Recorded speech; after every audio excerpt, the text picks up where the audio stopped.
बिहार की सियासत में एक बार फिर हलचल तेज हो गई है।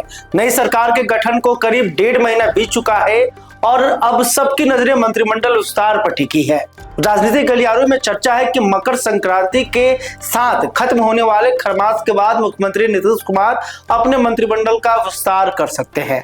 दरअसल बिहार की राजनीति में यह परंपरा रही है कि खरमास खत्म होते ही बड़े राजनीतिक फैसले लिए जाते हैं। ऐसे में इस बार भी कयास लगाए जा रहे हैं कि 14 जनवरी के बाद कभी भी मंत्रिमंडल का विस्तार का ऐलान हो सकता है। सूत्रों के मुताबिक 20 जनवरी तक यह प्रक्रिया पूरी होने की संभावना है, जबकि 18 जनवरी को मंत्रिमंडल विस्तार की सबसे प्रबल तारीख मानी जा रही है।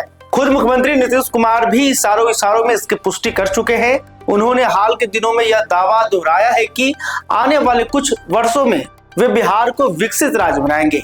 इसके लिए वे लगातार अपने मंत्रिमंडल सहयोगियों के साथ समीक्षा और बैठकों में जुटे हुए हैं।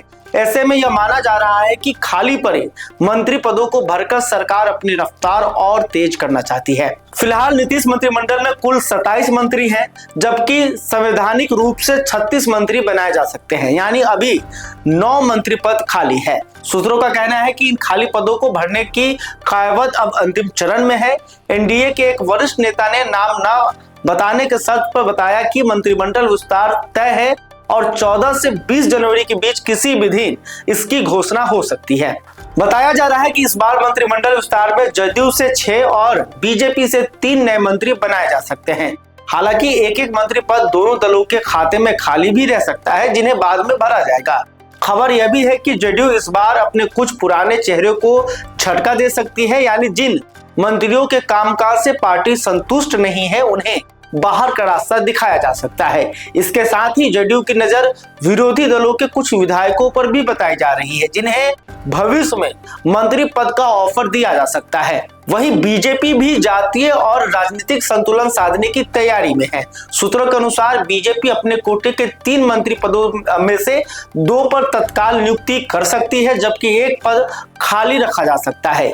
जातीय समीकरण के लिहाज से बीजेपी अति पिछड़ा वर्ग, राजपूत जाति और बैस या कुशवाहा समाज से किसी एक चेहरे को मंत्रिमंडल में जगह दे सकती है। दूसरी ओर जदयू भी सामाजिक संतुलन पर फोकस कर रही है। पार्टी कुशवाहा, दलित, धानुक और सवर्ण समाज से नेताओं को मंत्री बनाकर अपने राजनीतिक आधार को और मजबूत करना चाहती है। कुल मिलाकर यह मंत्रिमंडल विस्तार सिर्फ पदों का बंटवारा नहीं, बल्कि आने वाले समय के राजनीतिक रणनीति का भी संकेत माना जा रहा है।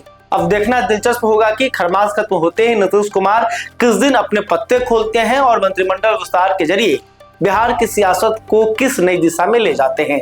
एनडीए के भीतर चल रही यह हलचल आने वाले दिनों में बिहार की राजनीति का बड़ा संकेत साबित हो सकती है। खैर, अभी तक आपने हमारे चैनल को सब्सक्राइब नहीं किया है तो तुरंत कर लें। इस खबर को लेकर आप क्या सोचते हैं कमेंट करके बताइएगा। वीडियो फेसबुक पर देख रहे हैं तो हमारे पेज को भी लाइक कर लें। बहुत बहुत धन्यवाद।